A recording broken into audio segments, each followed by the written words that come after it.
नमस्कार विद्यार्थियों। हम कर रहे हैं भारतीय संविधान का दूसरा व्याख्यान। विगत व्याख्यान में हमने भारत की स्वतंत्रता, संविधान सभा का निर्माण और जो समितियां बनाई गई वो हमने किया, और साथ साथ में हमने यह भी किया कि संविधान की प्रस्तावना, जो कि पंडित जवाहरलाल नेहरू के उद्देश्य प्रस्ताव पर आधारित थी, वो भी हमने किया था। और यह भी किया था कि प्रस्तावना में हरि विष्णु कामत ने ईश्वर शब्द जोड़ने की बात रखी, परंतु हृदयनाथ कुंजरू के विरोध पर यह नहीं जोड़ा गया। और यह भी मैंने बताया था कि हमारा जो ये नवीन संविधान है, जिस ढांचे पर निर्मित किया गया था, उसका आधार वही था जिस पर ब्रिटिश भारत शासन के दौरान प्रशासनिक ढांचे का एक ऐतिहासिक विकास, जो कि 1858 से प्रारंभ हुआ, और हम यूँ कहें कि 1935 का जो भारत सरकार अधिनियम, वहाँ तक वो जो एक विकास यात्रा थी उस पर आधारित था।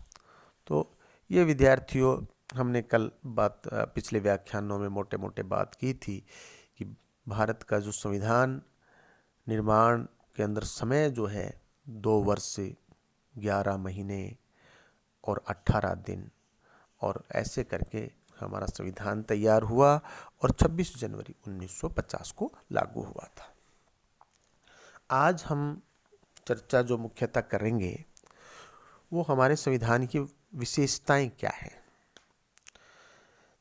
देखिए, आप जानते हैं कि दुनिया में कोई भी देश हो, कोई राष्ट्र, सबका अपना अपना एक संविधान होता है, और प्रत्येक संविधान की अपनी अलग अलग विशेषताएं होती हैं। अतः जो भारतीय संविधान है, इसकी भी कुछ विशेष बातें हैं जिनका जिक्र हम सिलसिलेवार करेंगे। पहला तो यह है कि भारत इस संविधान के माध्यम से एक संपन्न लोकतंत्रात्मक गणराज्य बना, जिसका अर्थ यह होता है कि भारत की प्रभुता किसी व्यक्ति विशेष में निहित न होकर गण के हाथ में, गण यानी कि जनता के हाथों में है। भारत पूर्ण रूप से स्वतंत्र है और जनता शक्ति की वास्तविक स्रोत है।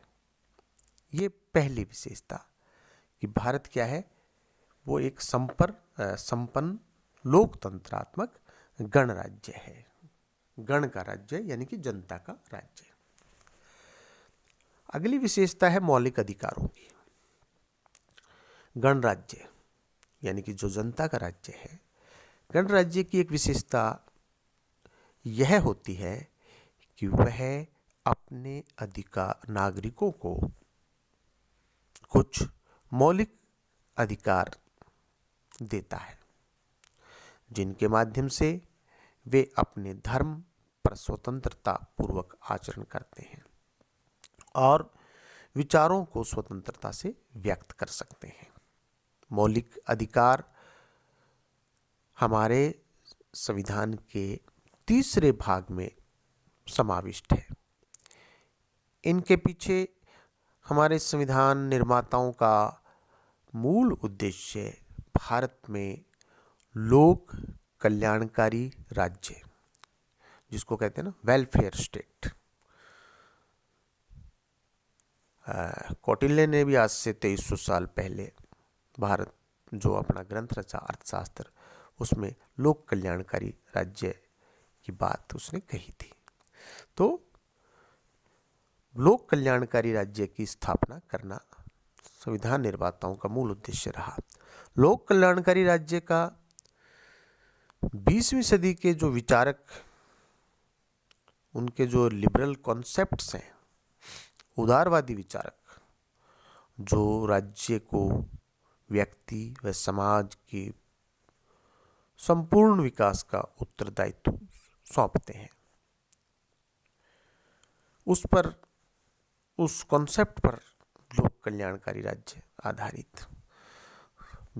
ये 20वीं सदी के विचारक विशेषकर पाश्चात्य विचारक थे। और मैंने अभी आपसे जिक्र किया कि कौटिल्य ने आज से 2300 साल पहले लोक कल्याणकारी राज्य की बात की। कल्याणकारी राज्य की संकल्पना का उदय जो मानते हैं यूरोपियंस, फेबियन समाजवादियों के प्रभाव में 20वीं सदी में इंग्लैंड में हुआ था। हमारे संविधान ने हम नागरिकों को निम्नलिखित मौलिक अधिकार दिए हैं। मैं जो आगे जिसकी हम चर्चा करेंगे वो मौलिक अधिकार है, एक एक करके मैं बोल रहा हूँ। पहला अधिकार जो मौलिक अधिकार है, समानता का अधिकार, कि हम सब समान हैं।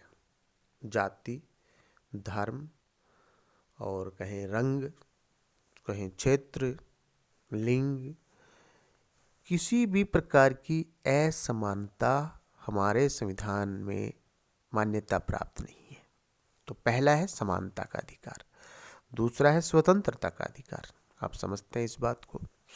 संपत्ति का अधिकार, आपके पास जो खेत है वो आपका है, मकान है वो आपका है।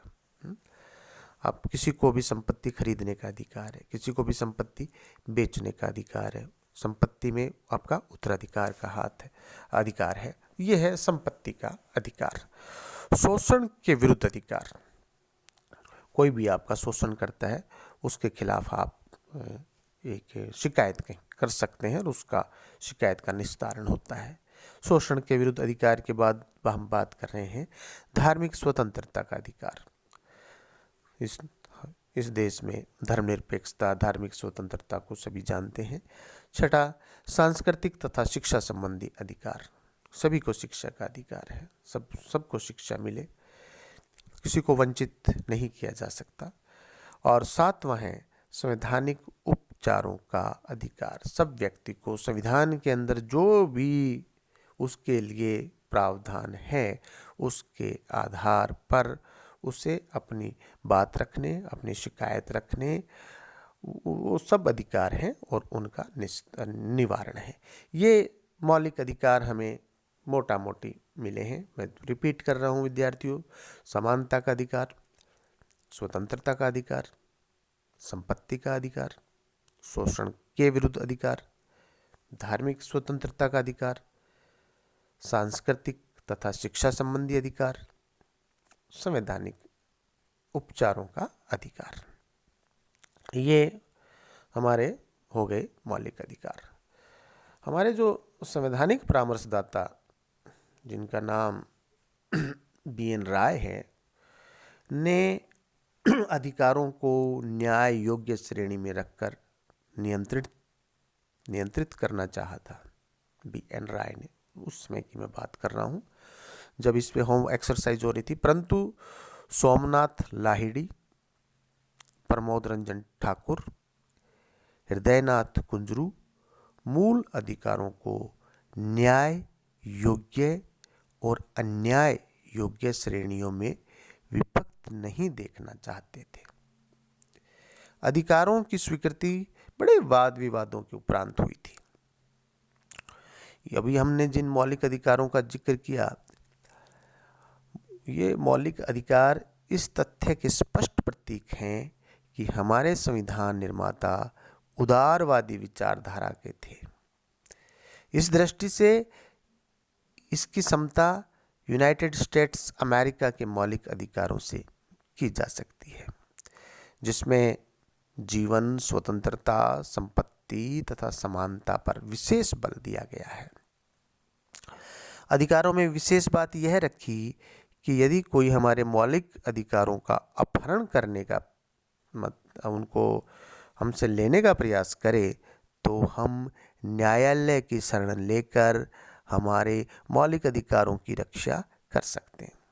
हमने अभी पढ़ा ना, जो अंतिम जो था संवैधानिक उपचारों का अधिकार, उसकी तरफ मैं ध्यान दिलाना चाह रहा हूं कि कोर्ट के अंदर जा सकते हैं।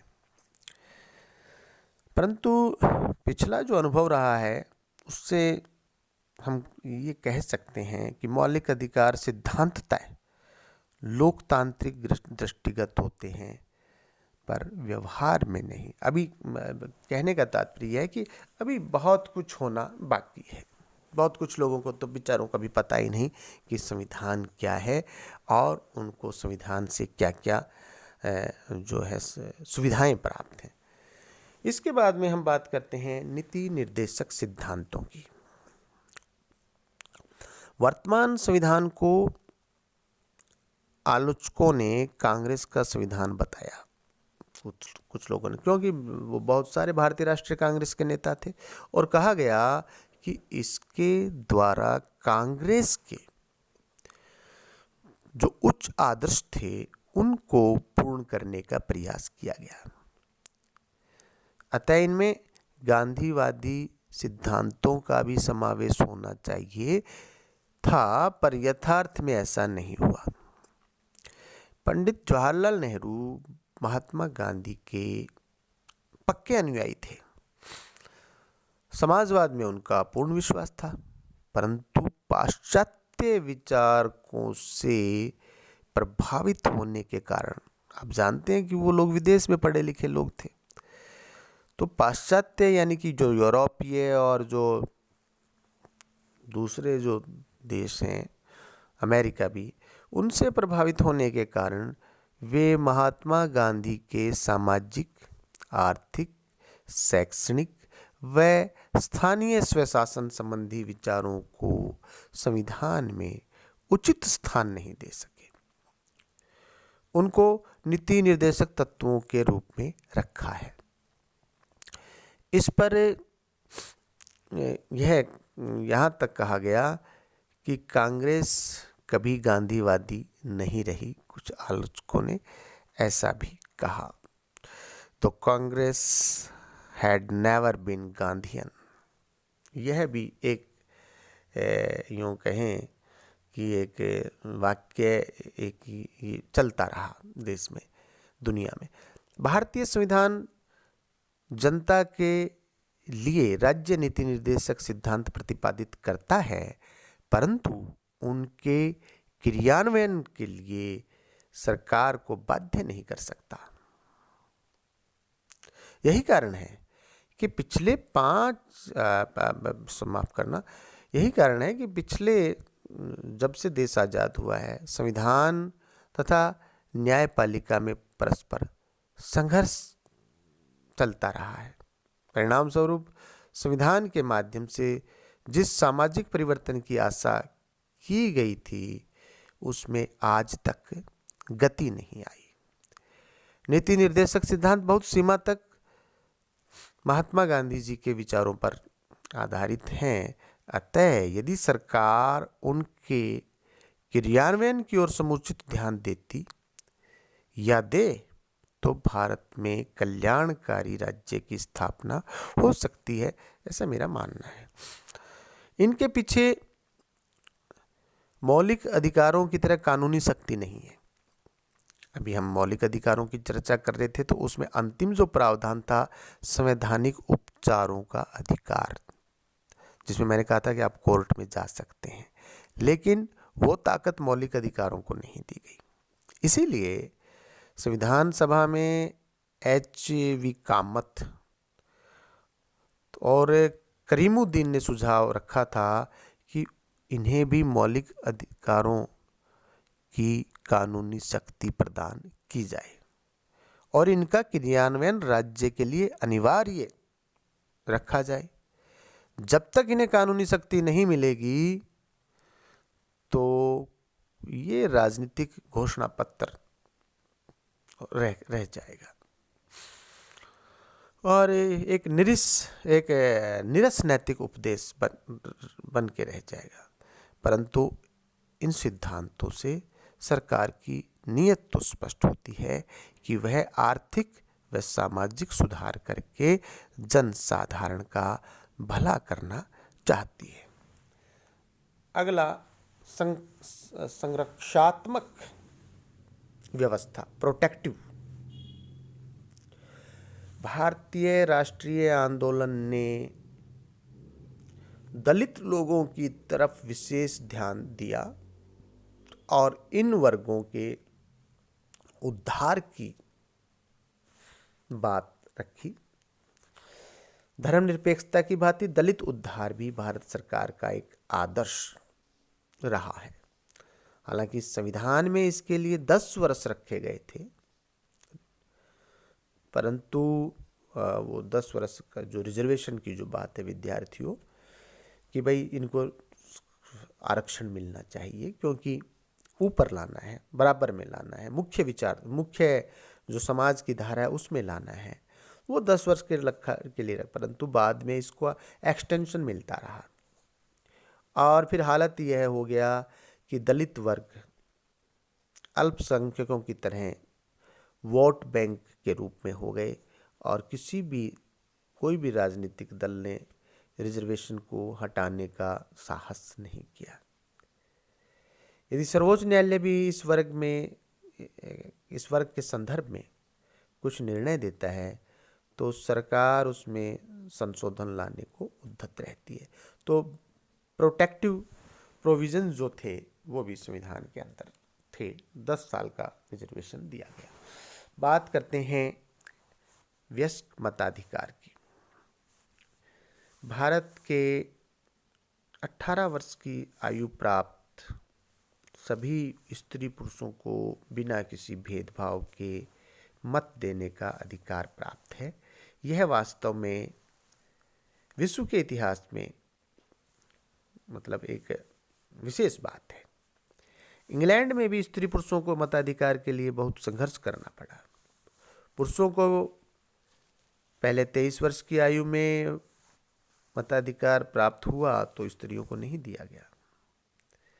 आज यदि वहाँ 21 वर्ष के स्त्री पुरुषों को मताधिकार प्राप्त है तो भारत सरकार ने 18 वर्ष की आयु में सभी वर्ष को मताधिकार दिया है, स्त्री हो चाहे पुरुष हो।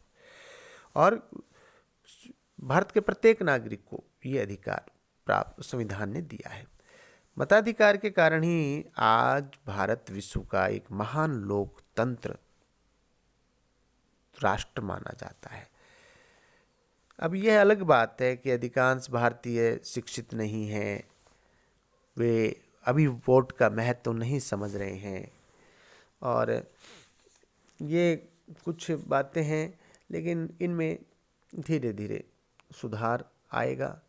और इसीलिए जब लागू किया गया, मतदाताओं की संख्या 17 करोड़ थी उस समय, एक समय, तो कहा गया, खासकर मौलाना आज़ाद ने कहा कि एक बार ये जो एडल्ट हम जो ये वोट राइट दे रहे हैं इसको एक बार स्थगित कर दिया जाए, क्योंकि लोग शिक्षित नहीं हैं।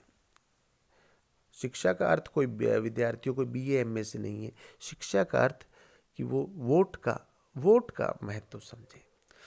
तो डॉक्टर राजेंद्र प्रसाद ने भी उसके जवाब में कहा, पंडित जवाहरलाल नेहरू ने भी कहा कि वयस्क मताधिकार कांग्रेस द्वारा दिया गया एक वचन था जिसे तोड़ा नहीं जा सकता है, इसलिए उसको लागू करना अनिवार्य है। वयस्क मताधिकार के बाद बात करते हैं सेकुलर स्टेट यानी कि धर्मनिरपेक्ष राज्य। भारत में धर्म सदा से भारतीयों के लिए महत्वपूर्ण रहा है। धर्म भारतीयों की आत्मा है, परंतु फिर भी भारत सदा से धर्मनिरपेक्ष रहा है। आप इतिहास के विद्यार्थी हैं, आप जानते हैं कि जब यहाँ पर बौद्ध धर्म और जैन धर्म का उदय हुआ उनका जन्म हुआ तो वैदिक धर्म ने यानी कि सनातन धर्म ने उसको अपना प्रतिद्वंदी नहीं समझा। सनातन धर्म के ठेकेदारों ने, मैं ठेकेदार शब्द इस्तेमाल कर रहा हूं विद्यार्थियों, ठेकेदार वो जो धर्म का ठेका लेके चलते हैं और अपने धर्म को, अपने धर्म की रक्षा के नाम पर दूसरे धर्मों को जो है नष्ट करने का प्रयास करते हैं, धर्म के नाम पर जो मानवता के विरोधी हो जाते हैं। लेकिन आपको गर्व होगा विद्यार्थियों भारत पर, अपने पूर्वजों पर, कि उन्होंने जो जो जो धर्म उदय हो रहे थे, जिनका जन्म हुआ था, वो चाहते तो उनको जन्म के समय ही समाप्त कर सकते थे, उनका विकास इस धरती पर नहीं हो सकता था। लेकिन आप जानते हैं कि जिन धर्मों ने यहाँ जन्म लिया, भारत में ही नहीं विदेशों में भी वो धर्म फैले। तो ये जो हमारे जो पूर्वजों के संस्कारों से बात है, वो इस देश में सदा रही है। सभी धर्मों का समान आदर प्राचीन काल से भारत में रहा है। हाँ, इसमें एक जो बाधा आई वो जो मुस्लिम आक्रमणकारियों में जिन लोगों ने मंदिरों को तोड़ा, दूसरे धर्म के लोगों को बलपूर्वक धर्म परिवर्तन के लिए बाध्य किया, वो एक हमारे देश में ज़रूर ऐसा रहा। लेकिन जब सब सेटल हो गया तो उसके बाद जिस धर्म बदलना था बदला गया, जो हिंसा होनी थी हो गई, वो एक दुखद अध्याय है। लेकिन फिर भी उसके बाद भी आज भी हमारे जो हृदय हैं उनमें दूसरे धर्मों के प्रति आदर का भाव है। आज भी हम बिल्कुल हमारे चरित्र से, हमारे संस्कार से हम आज भी धर्मनिरपेक्ष हैं। चाहे मध्यकाल में भारत में राजधर्म इस्लाम रहा हो और उस कुछ राजा और शासकों ने इस्लाम के नाम पर कितना अत्याचार किया हो, लेकिन आज हम, हमारे देश में जो एक आदर्श वाक्य है, हिंदू मुस्लिम सिख ईसाई आपस में सब भाई भाई।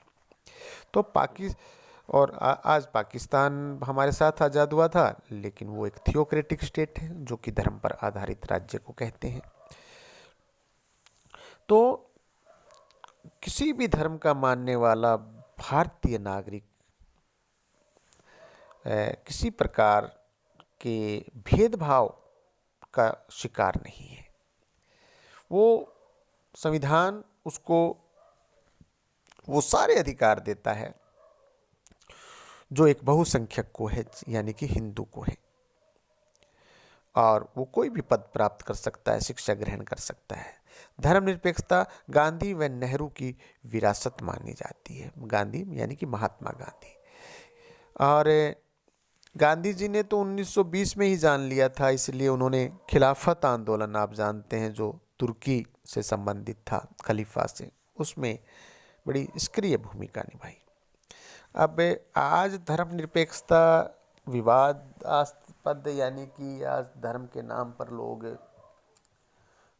हमारा जो संविधान की जो मूल भावना है उस धर्मनिरपेक्षता की, अब उस पर राजनीति जो हो रही है वो एक अब अलग बातें हैं। लेकिन संविधान ने हमें एक सेकुलर स्टेट का दर्जा दिया है। इसके बाद में है विश्व का महान संविधान कहलाता है भारत का संविधान, क्योंकि भारत का संविधान लिखित संविधान है। देश में अनेक धर्म हैं, संप्रदाय हैं, और एक बड़ा देश है, बड़ी जनसंख्या है, इसलिए ये विश्व का सबसे बड़ा संविधान भी है, महान संविधान की श्रेणी में, जिसमें केंद्रीय, प्रांतीय, कार्यपालिका, व्यवस्थापिका, न्यायपालिका, मौलिक अधिकार, नीति निर्देशक तत्वों, इन सब का विस्तृत विवरण लिखित में, जिसमें 395 धाराएं, 9 अनुसूचियां और समय समय पर जिसमें संशोधन हो सकते हैं, जिसमें नया कुछ जुड़ सकता है, कुछ एडिटिंग, ये सब जो है हमारे संविधान की मुख्य विशेषताएं हैं। और ये इसलिए अपने आप में एक महान संविधान कहलाता है। स्वतंत्र न्यायपालिका की स्वतंत्रता हमारे मौलिक अधिकारों को संरक्षण न्यायालय से ही प्राप्त है, इस बात का मैंने उल्लेख किया है। राजनीतिक दर्शन के क्षेत्र में संभवतः न्याय की अवधारणा सर्वाधिक विवादास्पद रही हो। न्याय, देखिए, न्याय जो है एक सामाजिक अवधारणा है जिसकी जड़ें समाज में मानव के जीवन में होती है। अतः न्यायपालिका का कार्यपालिका व व्यवस्थापिका से स्वतंत्र होना बहुत जरूरी है। गणराज्य में न्यायपालिका को स्वतंत्र होना ही चाहिए और हमारे देश में भी न्यायपालिका स्वतंत्र है। अब ये बात जरूर है कि न्याय आज भी विलंब से मिलता है और बहुत खर्चीला है, उसमें सुधार किए जाने की आवश्यकता है, लेकिन संविधान की तरफ से न्यायपालिका स्वतंत्र है, उस पर कोई राजनीतिक दबाव नहीं है। इसके बाद में है, ये जो संविधान है एकता को सुदृढ़ करने वाला संविधान है।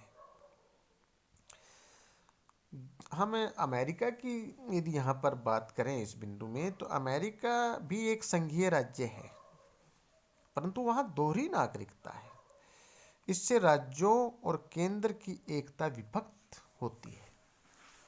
भारत का संविधान बनाने वालों ने इसको मद्देनजर रखा, अतः उन्होंने राष्ट्र की एकता के लिए कुछ प्रावधान जो किए कि वो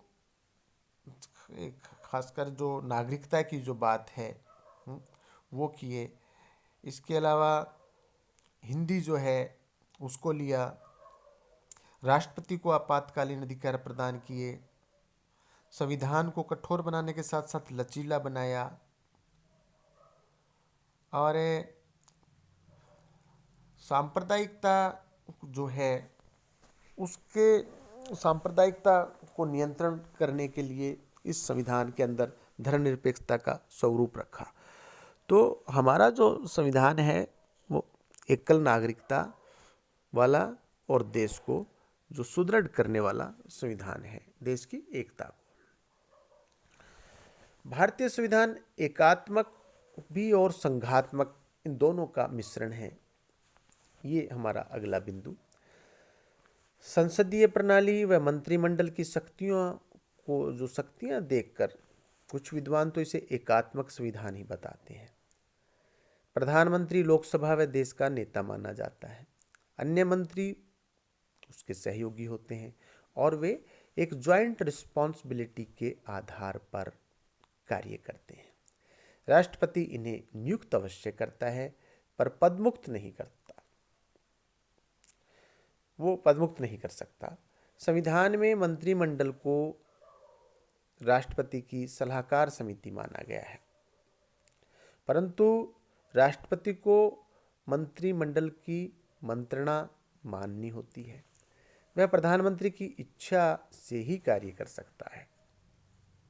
केंद्र सरकार को अधिक शक्तिशाली बनाने की दृष्टि से एक समवर्ती सूची के विषय भी केंद्र सरकार को केंद्रीय जो सरकार है को ही वो अधिकार सौंपे गए।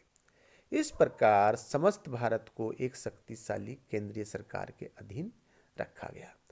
भारतीय संविधान को देश की परिस्थितियों ने अधिक प्रभावित किया। जब देश में संविधान बन रहा था उस समय देश में भयंकर सांप्रदायिक दंगे व देशी रियासतों के मसले चल रहे थे। आपात उपबंधों का निरूपण इन्हीं परिस्थितियों के कारण किया गया। 1949 में देश की सुरक्षा को भी संकट हो गया था, अतः सरदार पटेल ने अपनी भावनाओं को व्यक्त करते हुए संविधान सभा में कहा कि देश के मौजूदा हालत को देखते हुए यह आवश्यक है कि देश में उत्पन्न कठिन स्थिति का मुकाबला करने के लिए किसी विशेष दायित्व का प्रावधान किया जाए। फलस्वरूप राष्ट्रपति को विस्तृत आपात शक्तियां दी गई। आपातकाल में समस्त देश का शासन देश के सर्वोच्च अधिकारी राष्ट्रपति के हाथों में रखा गया। इसके प्रमाण में हम मेघालय, हिमाचल प्रदेश, नागालैंड, त्रिपुरा, गोवा, मणिपुर के उदाहरण ले सकते हैं जिनको केंद्रीय सरकार के अधीन रखा गया। अभी जम्मू कश्मीर का चल रहा है, आप जानते हैं। आप अखबार पढ़ते होंगे विद्यार्थियों, ये आपसे उम्मीद की जाती है, समय समय पर आपको परामर्श दिया जाता है। आप एमए के विद्यार्थी हैं, आपको नियमित रूप से अखबार पढ़ना चाहिए। परंतु संविधान में उल्लेखित कतिपय अनुच्छेद ऐसे भी हैं जो भारतीय संविधान को संघात्मक सिद्ध करता है। अभी तो हम एकात्मक की बात कर रहे थे कि राष्ट्रपति, अब हम कह रहे हैं संघात्मक, फेडरल। केंद्र में एक सरकार है और राज्यों में सरकारें अलग हैं। राज्यों का संघ है हम, तो राज्यों की सरकारें अलग हैं। प्रांतों की सरकारें अपने विषयों में पूर्ण स्वायत्तता प्राप्त है। अभी जो केंद्र की सरकार ने किसानों के लिए एक निर्णय दिया, अब पंजाब और राजस्थान में अलग पार्टीज की सरकार हैं, उन्होंने उस निर्णय के विरुद्ध, उस निर्णय से अलग अपने राज्य में एक अलग कानून बना लिया किसानों के लिए। तो ये स्वायत्तता प्राप्त है। राज्य सूची में उल्लेखित विषयों पर कानून राज्य सरकारें ही बनाती हैं। समवर्ती सूची के भी किसी विषय पर यदि प्रथम राज्य सरकार कानून बना देती है तो उस पर केंद्र सरकार कानून नहीं बना सकती। संविधान का कठोर होना भी संघात्मक सरकार का ही प्रतीक है। कई महत्वपूर्ण विधेयक राज्यों के 2/3 की अनुमति से ही वो अधिनियम, जो महत्वपूर्ण विधेयक हैं 2/3 राज्यों की अनुमति के अधीनियम नहीं बन सके। इसके अलावा यह भी स्पष्ट है कि देश में सर्वोच्च, जो संविधान सर्वोच्च है, न कि केंद्र की संसद। संविधान सर्वोच्च है, केंद्र की संसद नहीं है। तो ये विद्यार्थियों हमारे संविधान की मुख्य विशेषताएं। संघीय शासन में सर्वोच्च न्यायालय की भी भूमिका महत्वपूर्ण होती है। भारत का सर्वोच्च न्यायालय न्याय के क्षेत्र में तो सर्वोच्च है ही, पर यह केंद्र व राज्यों के झगड़े सुलटाने का भी अधिकार रखता है। संविधान के संदर्भ में यदि कोई धारा स्पष्ट नहीं होती है तो सर्वोच्च न्यायालय ही उसकी व्याख्या करता है, उसकी स्पष्टीकरण करता है। अतः स्पष्ट है कि भारतीय संविधान में संघात्मक शासन के प्रतीक भी स्पष्ट रूप से दृष्टिगत होते हैं। तो विद्यार्थियों, हमने इतनी चर्चा की, उससे ये बात बिल्कुल आपके समझ में आ गई कि वास्तव में हमारा संविधान एक बहुत विशेषताओं से युक्त संविधान है, जिसने देश की शक्ति जनता के हाथों में दी है, जिसने जनता को मौलिक अधिकार दिए हैं। मौलिक अधिकारों में तमाम अधिकार आ जाते हैं जो व्यक्ति के जीवन से संबंधित हैं, और उन अधिकारों की यदि रक्षा नहीं हो रही तो वो सुप्रीम कोर्ट में जा सकता है। फिर नीति निर्देशक तत्व हैं जिसके माध्यम से लोक कल्याणकारी राज्य की बात होती है। प्रोटेक्टिव प्रोविजंस, आरक्षण की बात है। वयस्क मताधिकार में आज राजीव गांधी जी के समय प्रधानमंत्री थे तो 18 साल के सब लोगों को वयस्क मताधिकार मिला, वोटिंग का कास्ट का अधिकार मिला। धर्मनिरपेक्ष राज्य है जो हमारे देश की बड़ी खूबसूरत विशेषता है। और विश्व का एक महान संविधान जिसके अंदर न्यायपालिका स्वतंत्र है और हमारा संविधान एकात्मक भी है और संघात्मक भी है। इतनी सारी विशेषताओं के साथ में हमारा संविधान। और शेष विद्यार्थियों, अगले व्याख्यान में बहुत बहुत धन्यवाद।